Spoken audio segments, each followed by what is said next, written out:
To print "Hello World" on the modern web, you just trusted 400 strangers. That isn't a metaphor. That is the NPM dependency graph. Scaffold a default React app. Don't write a single line of business logic. Run the install. What lands on disk is a Node modules folder holding somewhere between 300 and 800 packages, depending on the framework. Each one written by a different person. Each one auto-executed at build time. Each one running with the same permissions as the code on top of it. Most engineers don't notice this number. The ones who do wave it off. That's just how the ecosystem works. In March 2016, a maintainer named Azer Koçulu got into a trademark dispute with a messaging company.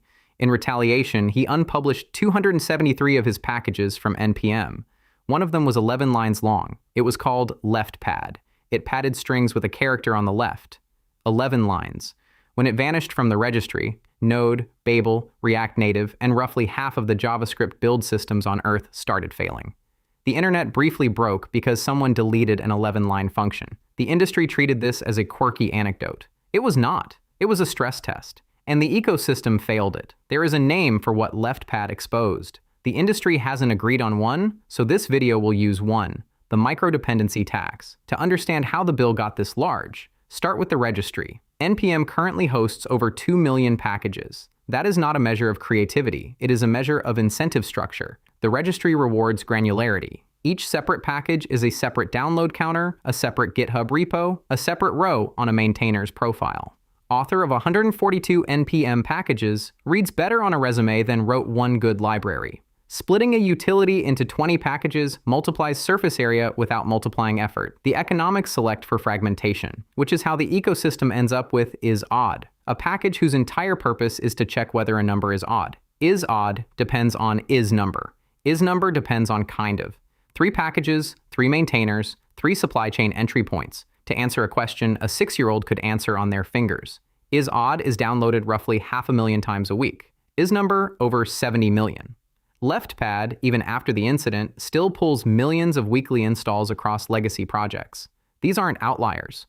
They are the load-bearing furniture of the ecosystem. Pick a popular framework, run npm-ls, and the tree fans out into the absurd. Every one of those is code that runs at install time, build time, or runtime.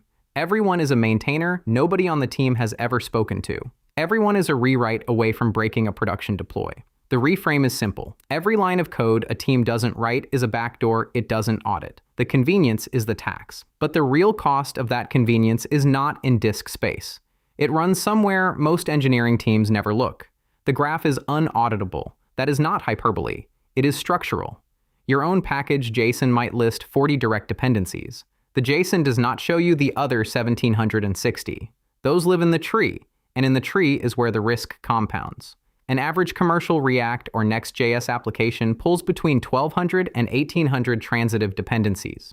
No human reads them. No team has the hours. Tools like Snyk and Dependabot scan for known vulnerabilities, but a known vulnerability is, by definition, one that has already happened to someone else. Consider what happens when a package 3 levels deep is maintained by one person who hasn't logged in since 2018. Their GitHub handle is 4 letters long. Someone registers the lapsed email tied to that handle. Someone takes over the NPM account. Someone publishes version 1.4.1 with a small, helpful addition, a script that runs at install time and reads environment variables. This is not a hypothetical. In 2018, the package event stream was handed off from its original maintainer to a stranger who had volunteered to help. Months later, that stranger pushed an update containing code that targeted a specific Bitcoin wallet application and exfiltrated private keys. The malicious payload sat in event stream's dependency tree, downloaded roughly 2 million times a week for over 2 months before anyone noticed. In 2021, ua-parser-js, a user agent parser pulled into roughly 8 million weekly installs, was hijacked when an attacker compromised the maintainer's NPM credentials. The compromised versions shipped a cryptocurrency miner and a password stealer. They lived in the registry for 4 hours before takedown. 4 hours is enough.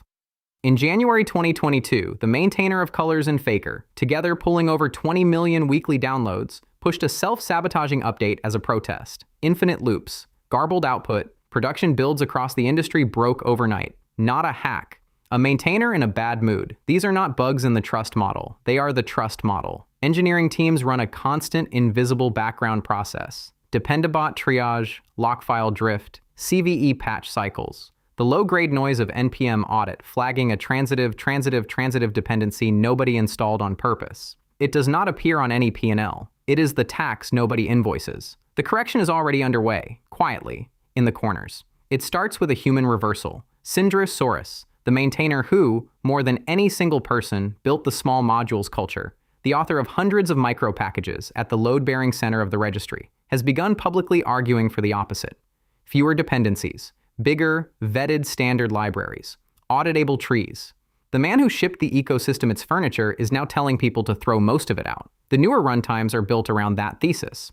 Deno ships with a native test runner, a formatter, and a permissions model. Bun ships an HTTP server, a SQLite driver, and a bundler inside the binary. Node, responding to competitive pressure, has added native fetch, a built-in test runner, and SQLite support, without a single NPM install. TypeScript now ships its own utility types, so projects no longer need Lodash for pick and omit. The web platform now exposes structured clone, crypto.random UID, intl.number format, features that used to require 3 packages each. The thesis is not that packages are bad. The thesis is that packages should not be a crutch for basic logic. A standard library is, by definition, a curated trust boundary. A registry of 2 million is not. The Microdependency Tax exists because, for 15 years, the industry ran an architecture that treated dependency cost as zero. It is not zero. It is paid in supply chain incidents, in security engineer hours, in build times, in disk space, in the fragility of an ecosystem where deleting 11 lines of code can break the internet. NPM is one ecosystem. The same dynamics are running at the operating system level, in browsers carrying 30 years of accumulated rendering modes, in graphics drivers that ship more code than the OS beneath them. The microdependency tax is not a JavaScript problem. It is a symptom of a structural failure that is now starting to break visible things.